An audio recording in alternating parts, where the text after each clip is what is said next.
sebagai Islam minoritas, namun kini telah berkembang di ratusan negara, menyebar hingga Amerika, Eropa, juga Indonesia. Lantas, apa saja yang telah dilakukan Muslim yang satu ini? Setelah pendirinya wafat pada tahun 1908, secara organisasi Ahmadiyah dikomandoi secara terpusat oleh seorang pemimpin rohani yang dikenal sebagai Khalifah. Organisasi ini berbendera Ahmadiyah Muslim Community atau Jemaah Muslim Ahmadiyah yang saat ini dipimpin oleh Mirza Masroor Ahmad, pemimpin spiritual kelima dalam sejarahnya. Seorang khalifah dipilih oleh komite khusus melalui proses panjang, sedikit mirip dengan pemilihan pemimpin gereja Katolik Roma. Khalifah Islam Ahmadiyah bertugas membimbing para penganut dalam bidang kerohanian dan duniawi. Khalifah juga memimpin sholat Jumat dan sholat-sholat khusus di hari besar Islam. Biasanya ini diselenggarakan di Baitul Futuh, London, masjid yang menjadi sentra kegiatan Ahmadiyah di seluruh dunia. Kekhalifahan Ahmadiyah tidak melakukan gerakan-gerakan politik yang mengancam eksistensi kekuasaan pemerintah.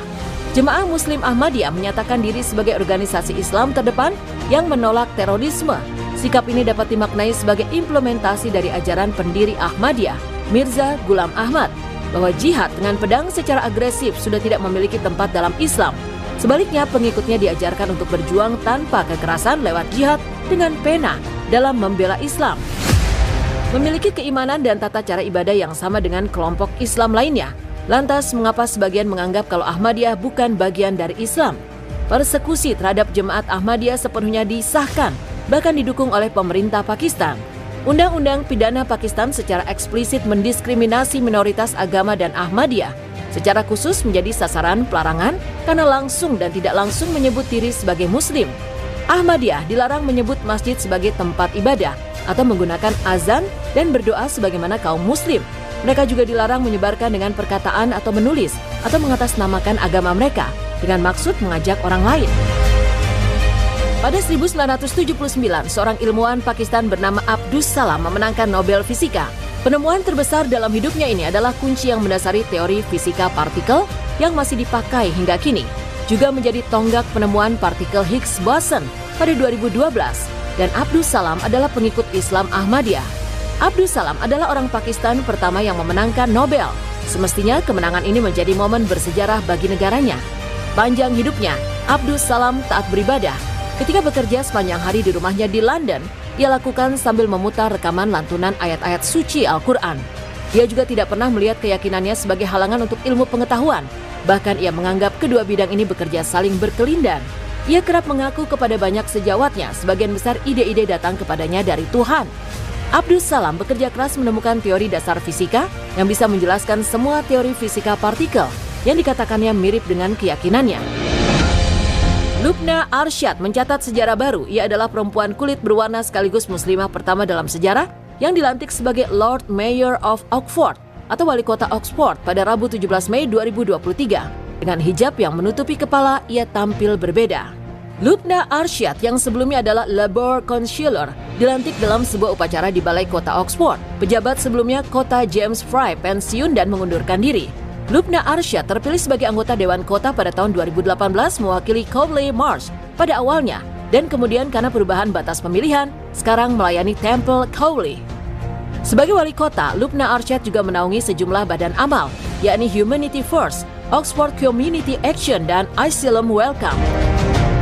Kepala Organisasi Riset Ilmu Pengetahuan, Sosial, dan Humaniora Badan Riset dan Inovasi Nasional, Ahmad Najib Burhani menilai usaha-usaha Ahmadiyah dalam menerjemahkan Al-Quran. Menurutnya, Ahmadiyah merupakan pionir penerjemahan Al-Quran dan terjemahannya menjadi bahan rujukan para tokoh awalin Republik Indonesia. Pada awal abad ke-20 sampai masa kemerdekaan, terjemahan Al-Quran versi Ahmadiyah juga menjadi bahan rujukan para tokoh awalin negeri ini. Di antaranya Soekarno, Kiai Haji Agus Salim, Ruslan Abdul Ghani, HOS Cokro Aminoto, hingga Young Islamiten Born. Hingga kini Ahmadiyah telah menerbitkan terjemahan Al-Quran ke 120 bahasa di dunia. Barangkali ini merupakan salah satu organisasi Islam yang mampu menerjemahkan Al-Quran ke dalam banyak bahasa di dunia. Islam Ahmadiyah punya sejarah panjang di Afrika. Para misionaris pertama tiba seabad yang lalu di Afrika Barat dan telah sukses secara spektakuler di antara orang Afrika, terutama di Nigeria, Tanzania, Ghana, Sierra Leone, dan Nigeria yang secara kebetulan juga akan menjadi negara dengan pertumbuhan tercepat di dunia dalam hal populasi. Sebagai persentasi dari populasi nasional, Sierra Leone diperkirakan memiliki 10-16% Ahmadiyah, presentasi tertinggi di dunia dan jauh lebih tinggi daripada di Pakistan. Di Ghana, Muslim Ahmadiyah juga merupakan lebih dari 1/6 populasi Muslim dan mengoperasikan ratusan sekolah, perguruan tinggi dan stasiun radio. Di Burkina Faso, stasiun radio Ahmadiyah bersaing secara agresif dengan stasiun Muslim Sunni lainnya untuk menyebarkan dakwah Muslim Afrika yang sebelumnya sebagian besar non-denominasi yang menggabungkan kepercayaan animisme tradisional mereka yang sinkron dengan mistisisme Sufi. Langkah ini terbayar dengan dibangunnya ratusan masjid Ahmadiyah di Afrika, dengan acara-acara Ahmadiyah dihadiri oleh para pejabat dan bahkan ulama Muslim lainnya di Afrika.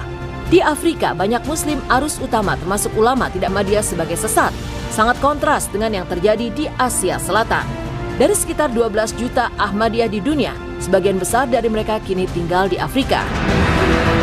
Jamaah Ahmadiyah hingga saat ini sedang terus bekerja menyebarluaskan Islam ke seluruh pelosok dunia dengan cinta dan damai. Upaya-upaya yang dilakukan oleh Muslim Ahmadiyah dalam menyebarluaskan Islam dan ajaran Nabi Muhammad SAW ke seluruh pelosok dunia, di antaranya ialah dengan cara mengirimkan mubalik Islam ke seluruh negara di semua benua. Mereka bekerja siang dan malam mendakwahkan Islam kepada masyarakat dunia yang sebelumnya sama sekali belum mengenal Islam, mendirikan pusat-pusat misi dakwah di berbagai kota di negara di mana mereka ditugaskan.